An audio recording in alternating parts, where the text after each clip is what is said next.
नमस्कार। एक बार फिर से बहुत बहुत स्वागत है आप सभी का परीक्षा वर्ल्ड के इस यूट्यूब चैनल में। दोस्तों UP triple S C PET 2021 के लिए हम इंडियन इकोनॉमी यानी कि भारतीय अर्थव्यवस्था का जो क्रैश कोर्स चला रहे हैं उसका जो पार्ट 6 है उसको आज हम अपलोड करेंगे। पार्ट 6 में आज हम पढ़ने वाले हैं इसमें दुग्ध विकास एवं ऑपरेशन फ्लड। ये दो इम्पॉर्टेंट टॉपिक हैं जो आपके सिलेबस में मेंशन है PET के। इससे जुड़े जितने भी इम्पॉर्टेंट फैक्ट और पॉइंट बन सकते हैं जो आपके एग्जाम के लिए रिलेवेंट हो सकते हैं उन सभी को हम इस वीडियो में डिस्कस करेंगे। तो चलिए आज के वीडियो को शुरू करते हैं। तो हमें पढ़ना क्या है इस टॉपिक में, भारत में दुग्ध विकास। तो मैंने यहाँ पे राष्ट्रीय डेयरी विकास बोर्ड की जो साइट है, वेबसाइट है, उसको मैंने यहाँ पे डायरेक्टली ओपन कर दिया है।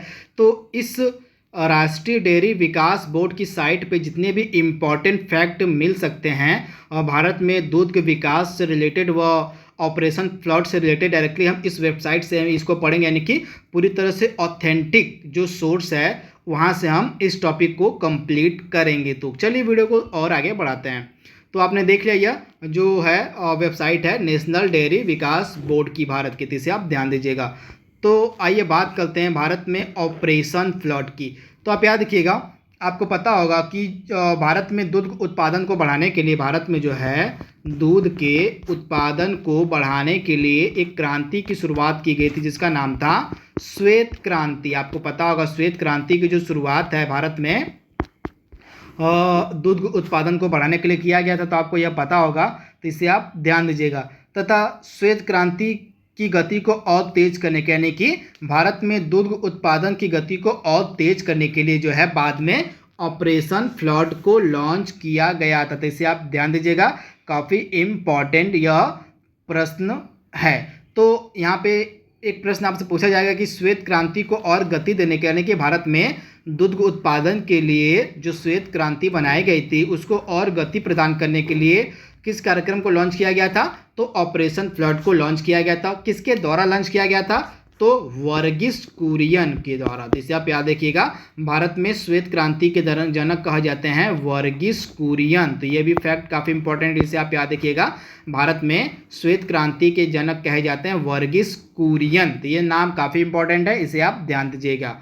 तो यहाँ पे आप देख रहे हैं, आइए बात करेंगे अब हम ऑपरेशन फ्लड के बारे में। तो ऑपरेशन फ्लड कार्यक्रम 1970 में शुरू हुआ था। ऑपरेशन फ्लड ने डेयरी उद्योग से जुड़े किसानों को उनके विकास को स्वयं दिशा देने में सहायता दी है। उनके द्वारा सृजित संसाधनों का नियंत्रण उनके हाथों में दिया है। राष्ट्रीय दुग्ध ग्रिड देश के दूध उत्पादकों को 700 से अधिक शहरों और नगरों के उपभोक्ताओं से जोड़ता है। इसके फलस्वरूप दूध के मूल्यों में होने वाले मौसमी और क्षेत्रीय परिवर्तन काफ़ी कम हो गए। साथ ही यह सुनिश्चित हुआ कि उत्पादकों को नियमित आधार पर पारदर्शी तरीके से उचित बाजार मूल्य मिलता रहे। तो ये सब उपलब्धियां मिली जो हैं ऑपरेशन फ्लड के द्वारा। यहाँ पे आप देख रहे हैं ऑपरेशन फ्लड की आधारशिला ग्राम दुग्ध विकास सहकारी समितियां हैं। इसे आप याद रखिएगा, ऑपरेशन फ्लड की जो आधारशिला है वे ग्राम दुग्ध उत्पादक सहकारी समितियां हैं। ये समितियां उत्पादकों से दूध खरीदती हैं, उन्हें जरूरी जानकारी और सेवाएं देती हैं और उन्हें आधुनिक प्रबंधन और प्रौद्योगिकी सुलभ कराती हैं। ऑपरेशन फ्लड के उद्देश्यों में निम्नलिखित शामिल था। क्या क्या उद्देश्य थे ऑपरेशन फ्लड के? जो वर्गीस कुरियन के द्वारा शुरू किया गया था 1970 के दशक में, इनका नाम आप याद रखिएगा, डॉक्टर वर्गीस कुरियन। भारत में श्वेत क्रांति के जनक कहे जाते हैं डॉक्टर वर्गीस कुरियन। इसे आप याद रखिएगा, इन्हीं के द्वारा ऑपरेशन फ्लड की शुरुआत की गई थी 1970 में। तो ऑपरेशन फ्लड का उद्देश्य क्या था? दूध उत्पादन वृद्धि करना, ग्रामीण क्षेत्र की आय में वृद्धि करना, उपभोक्ताओं को उचित दाम पर दूध उपलब्ध कराना। तो इसे आप ध्यान दीजिएगा, ये 3 इंपॉर्टेंट उद्देश्य थे ऑपरेशन फ्लड के। अगर हम इसके कार्यक्रम के कार्यान्वयन की बात करें कि और किस प्रकार से ऑपरेशन फ्लड का कार्यान्वयन किया गया, तो ऑपरेशन फ्लड का अमलीकरण 3 चरणों में किया गया था। ये चरण कौन कौन से हैं? पहला चरण है, ये देख लेते हैं। तो ऑपरेशन फ्लड चरण पहला था 1970 से 80 के मध्य वित्त पोषण विश्व खाद्य कार्यक्रम के अंतर्गत यूरोपियन संघ और फिर EEC द्वारा उपहार में मिले स्किम्ड मिल्क पाउडर तथा बटर ऑयल की बिक्री से किया गया। राष्ट्रीय डेयरी विकास बोर्ड ने इस कार्यक्रम की योजना बनाई और EEC की सहायता की बारीकियों पर बातचीत की। इसके बाद प्रथम चरण के दौरान ऑपरेशन फ्लड ने देश के 18 प्रमुख दुग्ध शेडों को देश के 4 प्रमुख महानगरों दिल्ली, मुंबई, कोलकाता और चेन्नई के उपभोक्ताओं के साथ जोड़ा। तो ये पहले चरण में कार्य किया गया। अगर हम सेकेंड चरण की बात करें ऑपरेशन फ्लड के, तो ऑपरेशन फ्लड का जो दूसरा चरण था यह था 1981 से 85 के मध्य। इसमें सेकेंड चरण में जो है प्रमुख दुग्ध केंद्रों की संख्या 18 से बढ़ाकर 136 हो गई। दूध 290 नगरों के बाजारों में उपलब्ध होने लगा। 1985 के अंत तक 43,000 आत्मनिर्भर ग्राम दूध सहकारी समितियों की व्यवस्था बन चुकी थी, जिसमें 42.50 लाख दूध उत्पादकों का जुड़ जाना एक हकीकत बन गया था। घरेलू पाउडर उत्पादन जो योजना के पूर्व में वर्ष 22,000 टन था, वह 1989 में बढ़कर 1,40,000 टन हो गया। तो ये फैक्ट भी आप याद रखिएगा। इसके बाद यह सारी वृद्धि उन डेयरियों से हुई जिनकी स्थापना ऑपरेशन फ्लड के दौरान हुई थी। इस प्रकार ईईसी से प्राप्त उपहारों और विश्व बैंक से प्राप्त ऋणों से आत्मनिर्भर बनने की सहायता मिली। उत्पादक सहकारी समितियां द्वारा दूध की सीधी बिक्री में कई लाख लीटर प्रतिदिन में वृद्धि हुई थी। इसे भी आप याद रखिएगा। उत्पादक सहकारी समितियों के द्वारा जो है दूध की सीधी बिक्री में कई लाख लीटर प्रतिदिन की दूध की बढ़ोतरी हुई थी। इसे आप ध्यान दीजिएगा। अगर हम थर्ड चरण की बात करेंगे, तीसरा जो चरण था ऑपरेशन फ्लड का, इसमें क्या क्या हुआ, तो ये चरण चला था आपका 1985 से 96 के मध्य। इसमें थर्ड चरण में जो है डेयरी सहकारियों को अधिक मात्रा में दूध की खरीदी और बिक्री के लिए अपेक्षित बुनियादी ढांचे के विस्तार एवं सुदृढ़ीकरण हेतु सक्षम बनाया गया।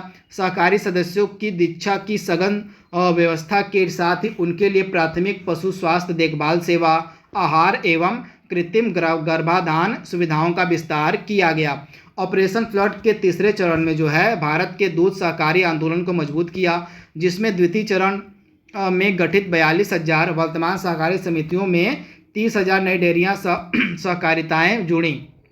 महिला दुग्ध सहकारी समितियों व महिला सदस्यों की संख्या में महत्वपूर्ण वृद्धि के साथ 1988 से 1979 में जो है दूध शेडों की संख्या बढ़कर 173 हो गई थी। इसे आप ध्यान दीजिएगा। तीसरे चरण में पशु स्वास्थ्य और पशु पोषण में अनुसंधान एवं विकास पर विशेष ध्यान दिया गया। नवीन खोजों जैसे थीलेरियोसिस के टीके, बाईपास प्रोटीन आहार, यूरिया सीरा खनिज ब्लॉक सभी ने दुधारू पशुओं की उत्पादकता बढ़ाने का योगदान दिया। तो इसे भी आप ध्यान दीजिएगा। तो यहाँ पे हमने ऑपरेशन फ्लड के बारे में, यहाँ पे आप देख रहे हैं, प्रारंभ से ही ऑपरेशन फ्लड की एक सामान्य डेयरी कार्यक्रम से कहीं अधिक विशाल कार्यक्रम के रूप में अभिकल्पना और कार्यान्वयन किया गया था। डेयरी उद्योग को विकास के साधन के रूप में देखा गया था, जिसमें लाखों ग्रामवासियों को रोजगार और नियमित आय के अवसर मिले। यहाँ पे आप देख रहे हैं ऑपरेशन फ्लड को ग्रामीण विकास परिदृश्य को साकार करने वाली 20 वर्षीय प्रयोग के रूप में देखा जा सकता है। तो ये ऑपरेशन फ्लड और भारत में दूध विकास से जुड़े कुछ इंपॉर्टेंट फैक्ट है, जिसको हमने डायरेक्टली वेबसाइट से कवर किया है, राष्ट्रीय डेयरी विकास बोर्ड की। तो इसे आप ध्यान दीजिएगा। अगर हम राष्ट्रीय डेयरी विकास बोर्ड की स्थापना की बात करें तो 1970 के दशक में इस राष्ट्रीय डेयरी विकास बोर्ड की स्थापना की गई थी। अगर हम दूध उत्पादन की बात करें तो विश्व में दूध उत्पादन में जो है भारत का पहला स्थान है। आप ध्यान दीजिएगा, भारत का जो है पूरे विश्व में दूध उत्पादन में पहला स्थान है। और दूसरे स्थान पे कौन है, तो संयुक्त राज्य अमेरिका जो है इसमें दूसरे स्थान पे आता है। तो आज का हमारा जो टॉपिक था भारत में दूध विकास एवं ऑपरेशन फ्लड, उसको हमने कंप्लीट कर लिया है। तो आज के लिए बस इतना ही। जल्दी मिलेंगे हम अगले टॉपिक के साथ। तब तक के लिए thank you, thanks for watching, thank you.